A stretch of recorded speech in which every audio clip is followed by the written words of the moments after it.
నమస్తే, నేను Kavitha. Welcome to I dream news and నిజాలు. తమిళనాడులో కంప్లీట్గా వెస్ట్ బెంగాల్లో ఫస్ట్ ఫేజ్లో జరిగినటువంటి పోలింగ్ అనేది పర్సంటేజెస్ విపరీతంగా పెరిగాయి. గతంలో జరిగినటువంటి ఎన్నికలతో పోలిస్తే భారీగా ఓటర్ల నమోదు జరిగింది. ఇందులోనూ ప్రధానంగా స్పెషల్ ఇంటెన్సివ్ రివిజన్ జరిగిన తర్వాత ఓటర్లను తొలగించారు అనేటువంటి ఆందోళనలు వచ్చిన తర్వాత కూడా 93 and 96 పోల్ పర్సంటేజ్ నమోదవడంతో పాటుగా నెంబర్స్ కూడా అక్యురేట్గా ఉన్నాయి అనేటువంటి మాటలు కూడా వినిపిస్తున్నాయి. ఈ నేపథ్యంలోనే నెక్స్ట్ గవర్నమెంట్స్ ఏవి ఫామ్ చేయబోతున్నాయి, మార్పు ఏదైనా ఉంటుందా అనేటువంటి అంచనాలు, విశ్లేషణలు కూడా వస్తున్నాయి. ఓవరాల్గా ఈ హైయెస్ట్ పోల్ పర్సంటేజ్ దేనికి సంకేతం? మనతో పాటుగా ఉన్నారు సీనియర్ జర్నలిస్ట్ సురేష్ కొచ్చతిల్ గారు. సార్ నమస్తే. మనం గతంలో మాట్లాడుకున్నప్పుడు స్పెషల్ ఇంటెన్సివ్ రివిజన్ వచ్చింది, మా దగ్గర ఉన్నటువంటి ఓటర్లందరినీ తొలగించేస్తున్నారు అనేటువంటి ఒక ఆందోళనలు. సార్ వెళ్ళిపోవాలి, అధికారులు మా దగ్గర ప్రవేశించొద్దు అని చెప్పినటువంటి ఆ 2 స్టేట్స్లో కూడా నిన్న పోలింగ్ అనేది జరిగింది. సో ఆ pole percentage, voter turnout, absolute voters, ఈ లెక్కలు చూస్తే ఏమనిపిస్తుంది మీకు? ఇప్పుడు మనం ఎస్ఐఆర్ జరిగినప్పుడు వెస్ట్ బెంగాల్లో మనం చూసా ఆల్మోస్ట్ 1 కోటి మంది దాకా 97 lakhs దాకా తీసేశారు లిస్ట్ నుంచి. దాంట్లో 27 లక్షల మంది ఇంకా అడ్జుడికేషన్లో ఉన్నారు, కానీ వాళ్ళు ఈసారి ఓట్ చేయలేరు. కానీ అబ్సల్యూట్ నెంబర్ ఆఫ్ ఓటర్ చూస్తే, ఎందుకంటే west Bengal last time I think it was 6-7 ఫేజ్లో జరిగింది లాస్ట్ టైం. ఈసారి 2 ఫేజ్లు ఉన్నాయి. 157 సీట్లు ఈసారి ఓటింగ్ జరిగింది. సో అబ్సల్యూట్ నంబర్స్ పర్సంటేజ్ మనం చూడకూడదు, ఎందుకంటే పర్సంటేజ్ ఒక మిస్లీడింగ్ నెంబర్ ఉంటుంది. ఇప్పుడు మీరు 10% మందిని తీసేశారనుకోండి, ఇప్పుడు వెస్ట్ బెంగాల్లో 10% మందిని లిస్ట్ నుంచి తొలగించినప్పుడు ఆటోమేటిక్గా 10% ఎక్కువ అవుతుంది next time.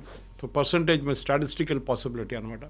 100 is as to 80 is as to 90 is as to what అని వస్తుంది. So obviously it will increase, number increase అవుతుంది, బికాజ్ మీరు చిన్న బేస్ మీద ఆపరేట్ చేస్తున్నారు. అదన్నప్పుడు కూడా వెస్ట్ బెంగాల్లో ఈసారి ఫస్ట్ ఫేజ్లో జరిగిన ఎలక్షన్ 2021తో కంపేర్ చేస్తే అప్పుడు 3.1 crore 3 కోట్ల అని చెప్పొచ్చు, కొంచెం ఎక్కువ 3.1 crore. ఈసారి 3.3 crores, 3 crores 30 లక్షలు అని చెప్పొచ్చు. ఇక్కడ 3 కోట్లు 10 లక్షలు ఆ టైంలో ఇది జరిగింది ఈసారి. అంటే ఒక ఎక్సెస్గా ఒక almost 0.2 crores has increase 20 lakhs. తమిళనాడులో 4.9 crores ఈసారి ఓట్ చేశారు, లాస్ట్ టైం 4.6. తమిళనాడు కంప్లీట్గా ఈసారి అయిపోయింది ఎలక్షన్, ఫేజెస్ లేవు, ఒక్కటే ఫేజ్ ఉంది అక్కడ. అంటే 0.3 crores, అంటే 30 లక్షల మంది ఎక్కువ ఓటేశారు ఈసారి.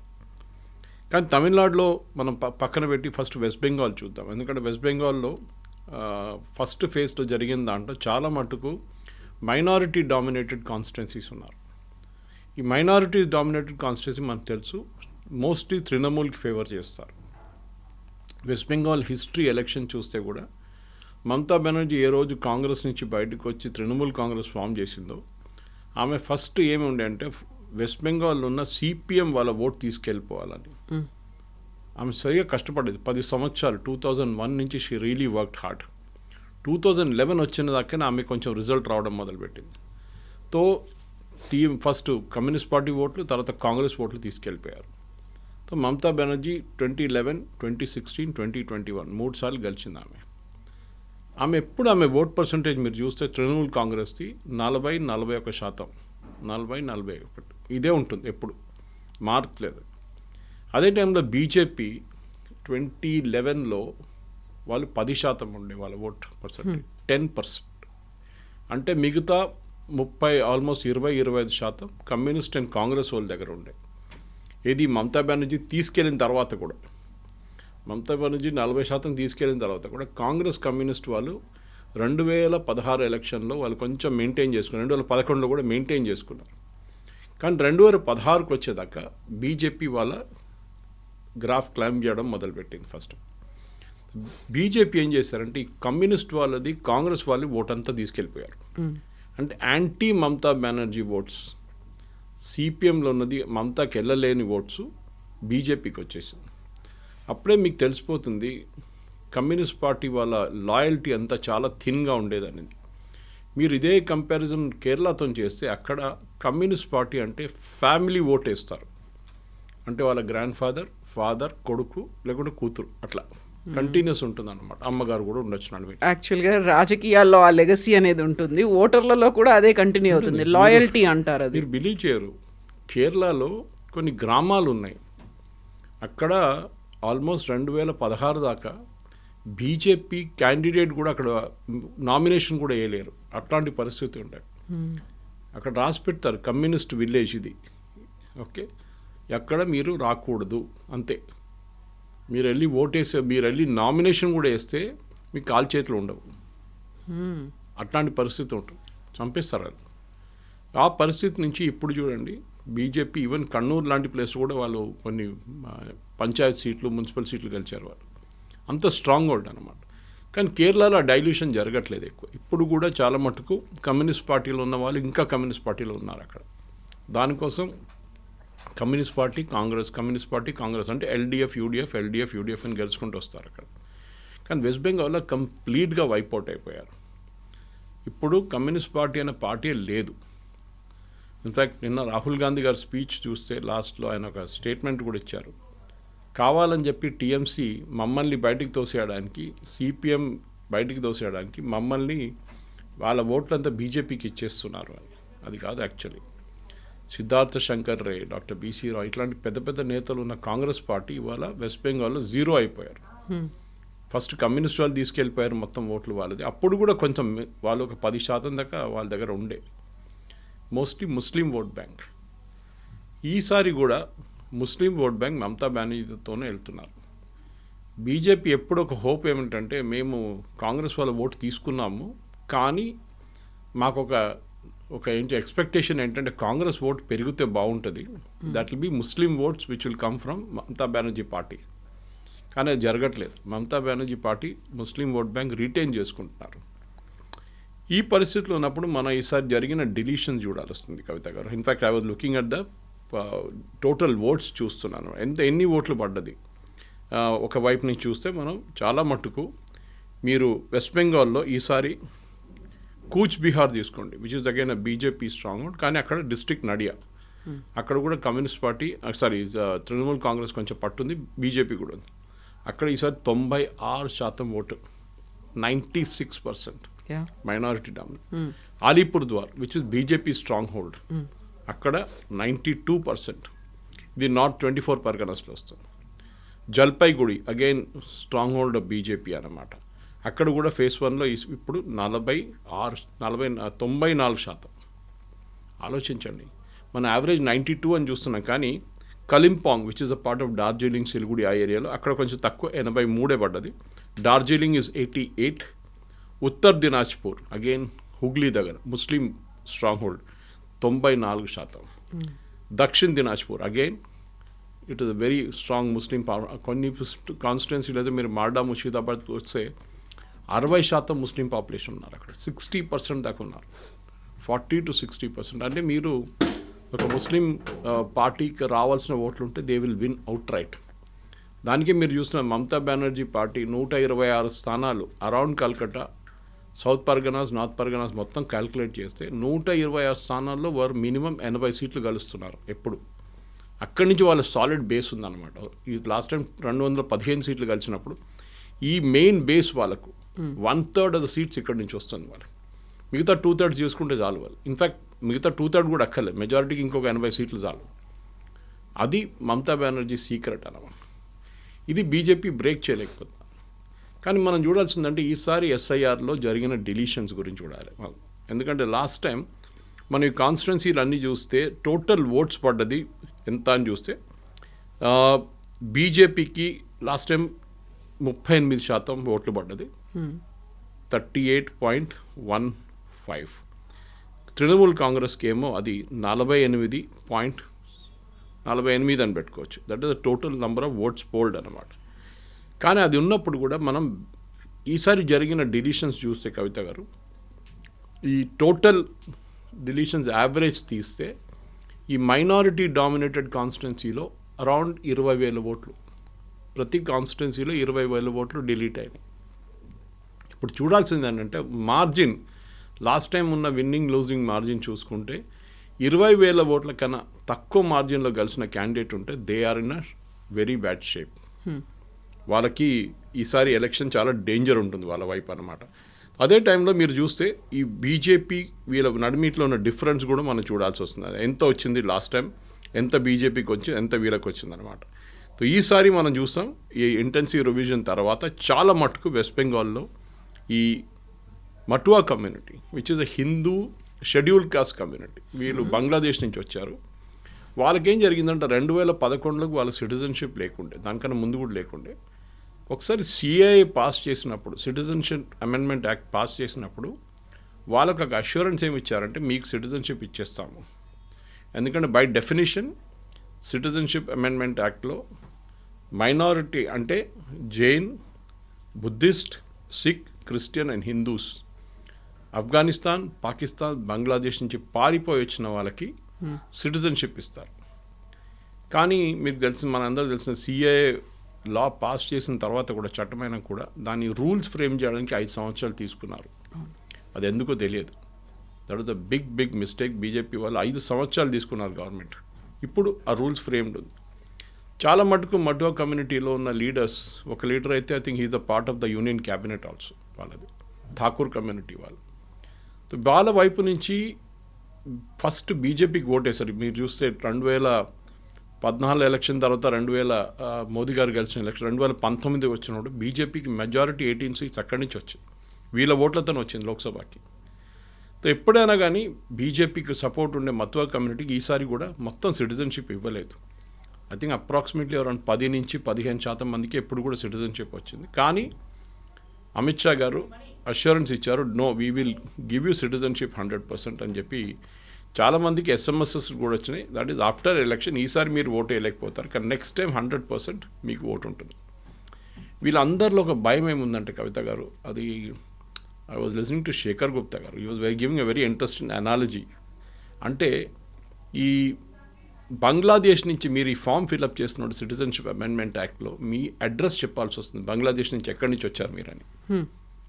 ఓకే, సపోజ్ మీకు సిటిజన్షిప్ రాకపోతే మిమ్మల్ని తీసి పంపించేస్తారు. దిస్ ఈజ్ ద ఫియర్ అన్నమాట. కానీ హిందూ కమ్యూనిటీగా ఫియర్ ఉండకూడదు, ఎందుకంటే వాళ్ళు అక్కడి నుంచి పారిపోయారు వచ్చారంటే వాళ్ళకి ఆటోమేటిక్ సిటిజన్షిప్ వచ్చేస్తుంది. అది మైనారిటీలుగా ఉన్నారు కాబట్టి, minority as much as Hindu, Jain, Sikh, Parsi, Christian, Muslim లేదు. There is no Muslims. దానికోసం కదా కాంగ్రెస్, ఎంఐఎం ఇంత పెద్ద గొడవ చేశారు. పాకిస్తాన్లో ఉన్న ముస్లింని అక్కడున్న గవర్నమెంట్ ఎందుకు హెరాస్ చేస్తారు? వాళ్ళు చేయరు కదా. బంగ్లాదేశ్లో ఉన్న ముస్లింని అక్కడున్న గవర్నమెంట్ హెరాస్ చేయరు, హిందువులు చేస్తున్నారు. దానికోసం వాళ్ళకి గవర్నమెంట్ ఆఫ్ ఇండియా అంటున్నారు. ఇన్ఫ్యాక్ట్ ఫస్ట్ టైం ఈ కాన్సెప్ట్ ప్రపోజ్ చేసింది మోహన్ దాస్ కరమ్చంద్ గాంధీ.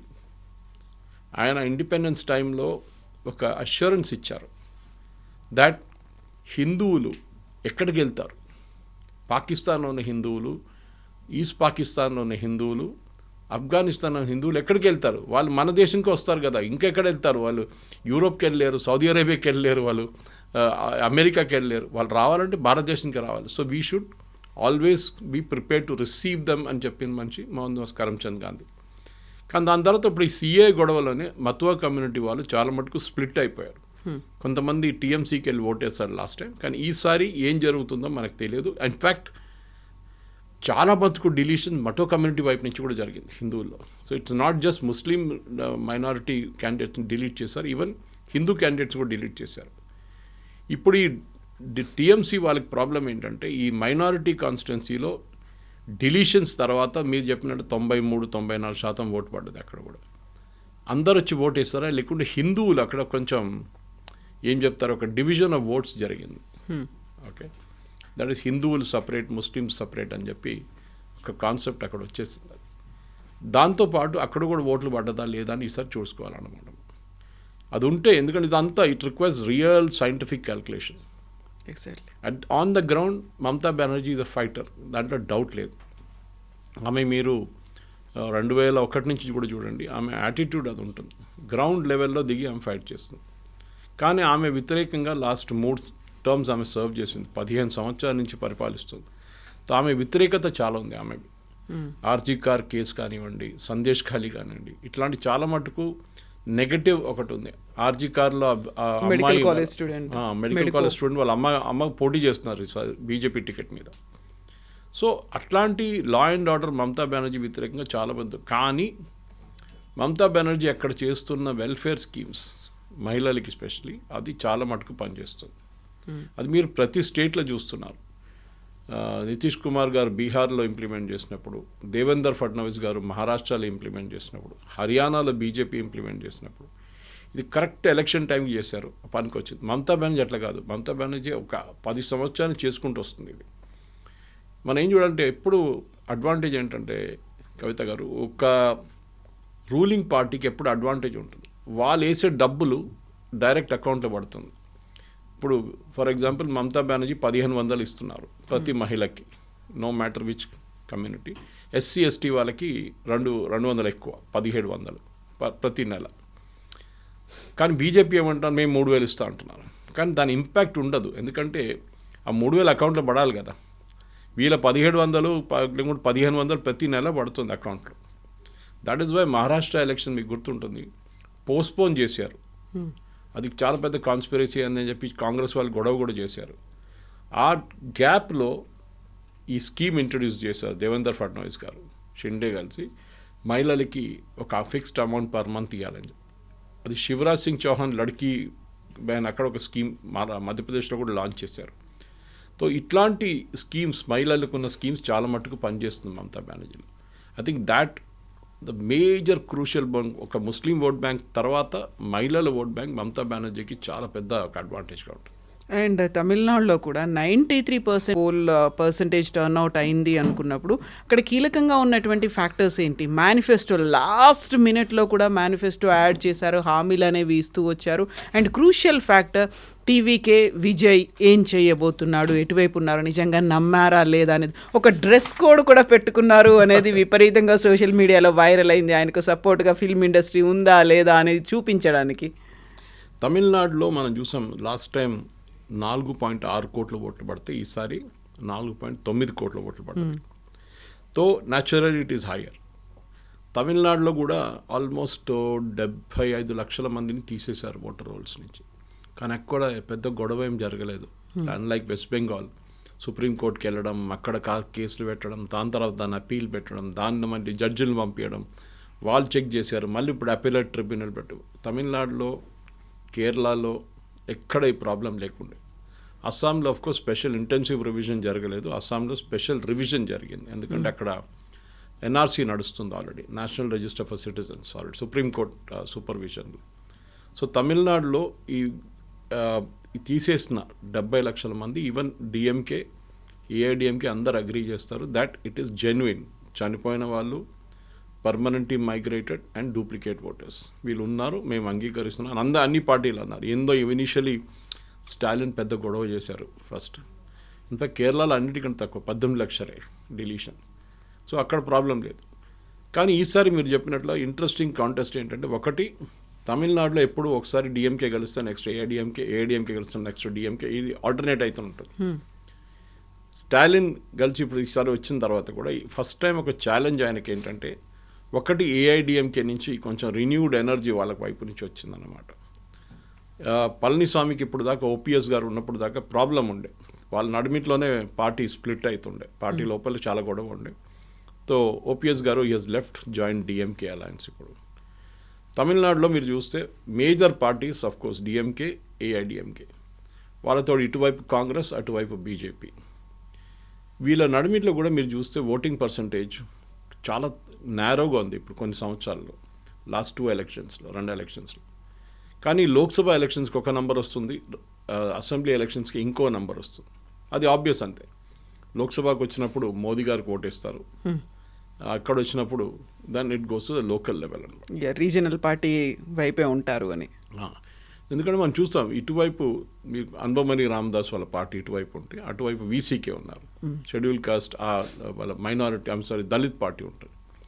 అదే టైంలో కాంగ్రెస్ వైపు నుంచి ఉన్న పార్టీలు చూస్తే ఇటువైపు బీజేపీ వెళ్ళి హిందూ ఓట్లు తీసుకొస్తారు వాళ్ళు. తేవర్, గౌండర్ చాలా మటుకు తమిళనాడులో క్యాస్ట్ పాలిటిక్స్ ఉంటుంది. ఓకే, ప్రతి క్యాస్ట్కి మన దగ్గర తక్కువ కాదు, తెలంగాణ, ఆంధ్రాలో కూడా. కానీ బీహార్ చూడండి, యూపీ చూడండి, అట్లనే తమిళనాడులో కూడా ద క్యాస్ట్ ఈక్వేషన్ చాలా స్ట్రాంగ్ అన్నమాట. దాని నడిమిట్లోనే ఒక వైట్ హార్స్ సడన్లీ ఓ బ్లాక్ హార్స్ అని చెప్పొచ్చు, వైట్ హార్స్ అని చెప్పొచ్చు, విజయ్ వచ్చేసారు. విజయ్ది మీరు చూస్తే లాస్ట్ 3 రోజుల్లో he has been able to attract huge crowd. Exactly. కానీ తెలుగు స్పీకింగ్ పాపులేషన్ చాలా మటుకు ఈవెన్ మీరు హిందూ కానీ మిగతా న్యూస్ పేపర్స్ చూస్తే ఈవెన్ టైమ్స్ ఆఫ్ ఇండియాలో కూడా నార్దర్న్ తమిళనాడు బెల్ట్లో అలాంగ్ ద ఆంధ్ర బార్డర్ ఒక 15 కాన్స్టిట్యున్సీస్లో చాలా మటుకు Telugu votes will be a major factor. గత ప్రభుత్వంలో కూడా 3 నుంచి 5 మంది మంత్రులు కూడా ఉన్నారు, తెలుగు మంత్రులే ఉన్నారు అక్కడ. అది మీరు ఈవెన్ బెంగళూరు వైపు చూస్తే కర్ణాటకలో కూడా నార్దర్న్ కర్ణాటక అంటే మీరు పెనుకొండ వైపు నుంచి వస్తున్నప్పుడు కానీ ఇటువైపు నుంచి వస్తున్న అనంతపురం ఆ సైడ్ నుంచి వస్తున్నప్పుడు ఆ నార్దర్న్ కర్ణాటక బెల్ట్లో కూడా చాలా మటుకు it is Telugu voters difference.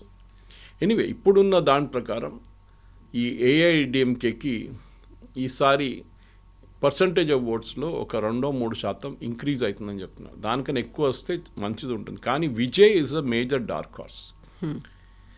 అందరు అడుగుతున్న ఒకటే ప్రశ్న, అంటే విజయ్ ఎన్ని ఓట్లు తీసుకెళ్తాడు, ఎవరి ఓట్లు తీసుకెళ్తారు. That is also very crucial. ఎందుకంటే మీకు ఫస్ట్ టైం పోటీ చేస్తున్నప్పుడు అది కూడా ద్రవిడియన్ బెల్ట్లో Vijay is not traditionally Dravidian. ఆయనకి ఈ comes from the Christian community. కానీ ఆయనకి యంగ్స్టర్స్ వైపు నుంచి సపోర్ట్ ఉంది అని చెప్తున్నారు. కానీ ఆ యంగ్స్టర్స్ ఫైనలీ ఓట్ వేస్తారా లేదా అనేది పెద్ద ప్రశ్న. ఆ యంగ్స్టర్స్ ఓట్ వేసారనుకోండి, అది చాలా మటుకు పెద్ద ప్రాబ్లం రాబోతుంది డిఎంకేకి. దానికోసం మీరు చూసుంటారు స్టాలిన్ స్పీచెస్లో విజయ్ గురించి ఒక మాట చెప్పారు. ఆయన ఈ సేయింగ్ ఈజ్ నోబడీ. ఆయన ఏం చెప్తారు, AIADMK is a slave of BJP అని చెప్తారు. ఏఐడిఎంకే మీద అటాక్ చేస్తారు. ఓకే, ఈపీఎస్ మీద పర్సనల్ అటాక్లు కూడా చేశారు చాలా మటుకు. కానీ విజయ్ గురించి ఒక మాట చెప్పట్లేదు.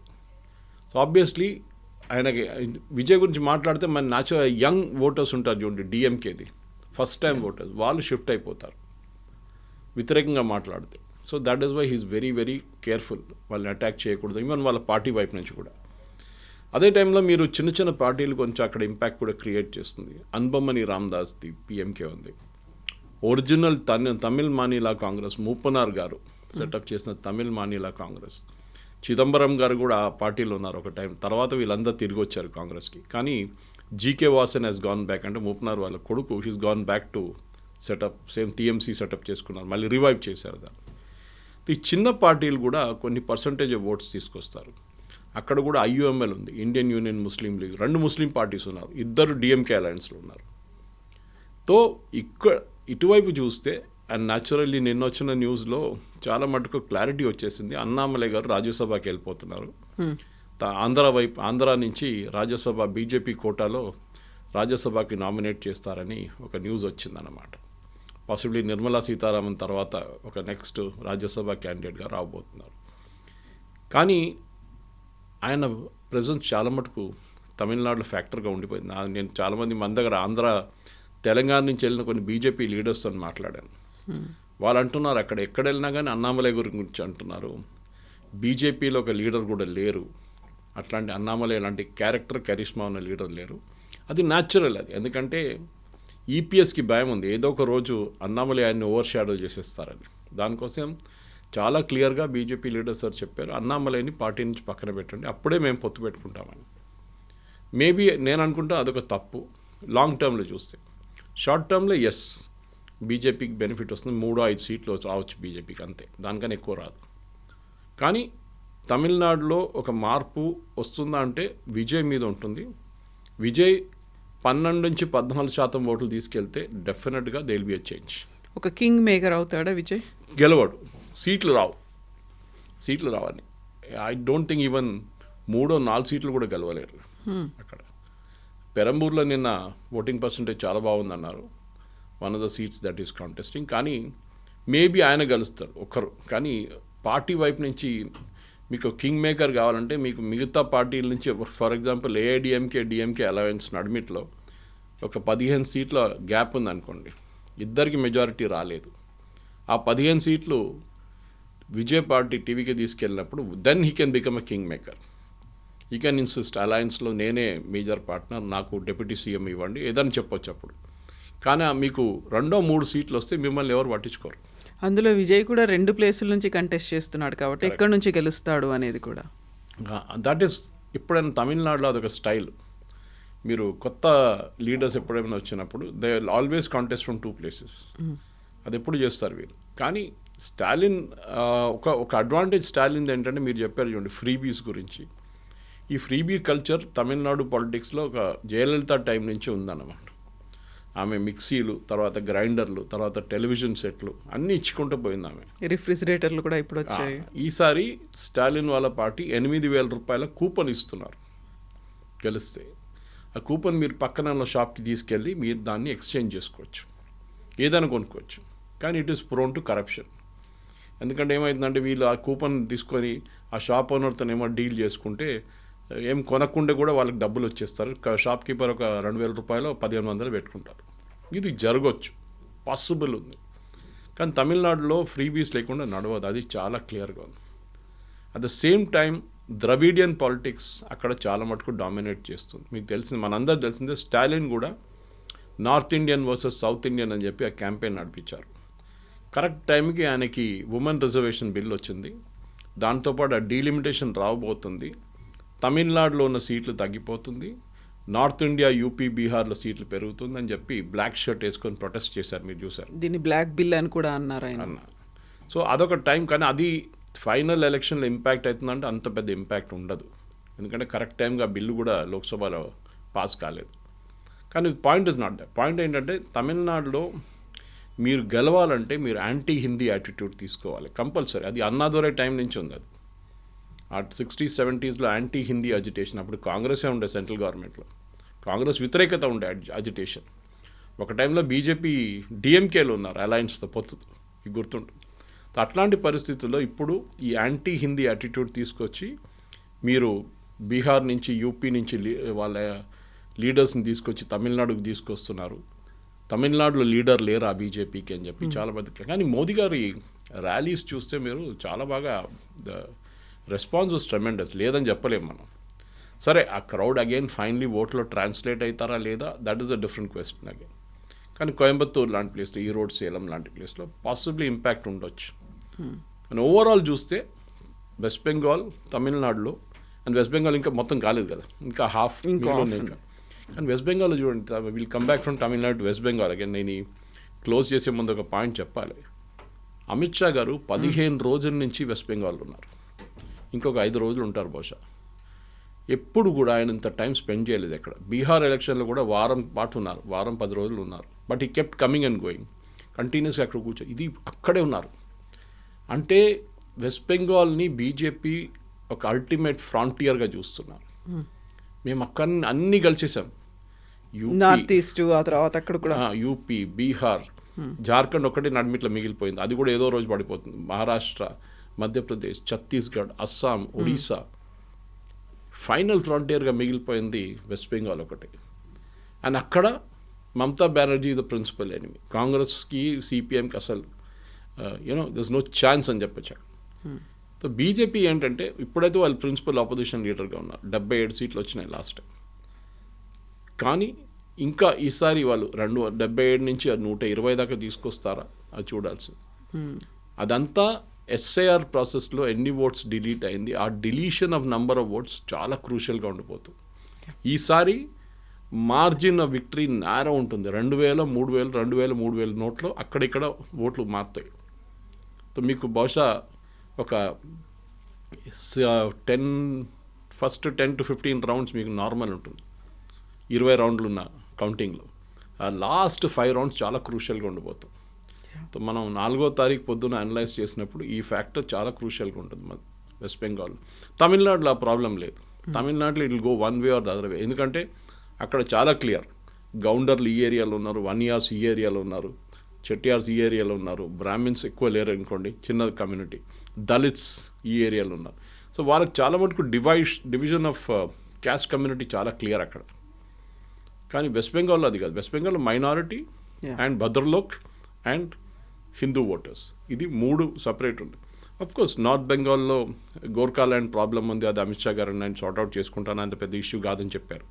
కానీ ఓవరాల్గా చూస్తే ఐ థింక్ తమిళనాడు కన్నా నాకు వెస్ట్ బెంగాల్ చాలా ఇంట్రెస్టింగ్ అనిపిస్తుంది. ఇంట్రెస్టింగ్గా. And at the same time women reservation bill, ఆ తర్వాత డీలిమిటేషన్కి సంబంధించి అది ఓడిపోయిన తర్వాత, వీగిపోయిన తర్వాత అది ప్లస్గా ఎవరికి అవుతుంది, ఎవరికి మైనస్ అవుతుంది అనే దాని మీద ఈ 2 స్టేట్స్ మీదే ప్రెస్టీజియస్గా పెట్టుకున్నాయి అటు బీజేపీ వర్సెస్ రీజనల్ పార్టీస్ అనేది. సో వాళ్ళంతా ఎటువైపు వెళ్ళారు, నిజంగా ఆ ఇంపాక్ట్ ఉందా లేదా అనేది కూడా. మీరు చూడాలంటే నేను ఒరిస్సా ఒక ఎగ్జాంపుల్ తీసుకుంటాను కవిత గారు. బీజు పట్నాయక్, ఆయన తర్వాత నవీన్ పట్నాయక్, 3-4 సార్లు గెలిచారు Naveen Patnaik. I think he was longest serving CM after Jyoti Basu or before Jyoti. కొంచెం అక్కడెక్కడ డిఫరెన్స్ ఉంది అంతే. అక్కడ బీజేపీ ఎక్కడ లేకుండా ఒక టైంలో they was no chance.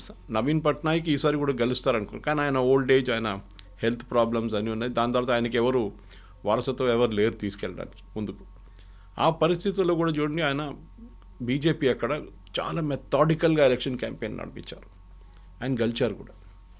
Dharmendra Pradhan అనుకున్నారు నేను ముఖ్యమంత్రి కాబోతున్నా అనుకున్న, ఆయన లీడ్ చేసిన క్యాంపెయిన్ తర్వాత కొత్త ముఖ్యమంత్రిని తీసుకొచ్చి బీజేపీ పెట్టారు. స్ట్రాటజీ చాలా క్లియర్. మీరు పని చేయండి, yes you will be rewarded, no doubt about it. కానీ మీరు ముఖ్యమంత్రి పదవి నాకు కావాలంటే చూడండి, హర్యానాలో, ఛత్తీస్గఢ్లో రమణ్ సింగ్ తీసుకోలేదు, హర్యానాలో కూడా it turned out be other way.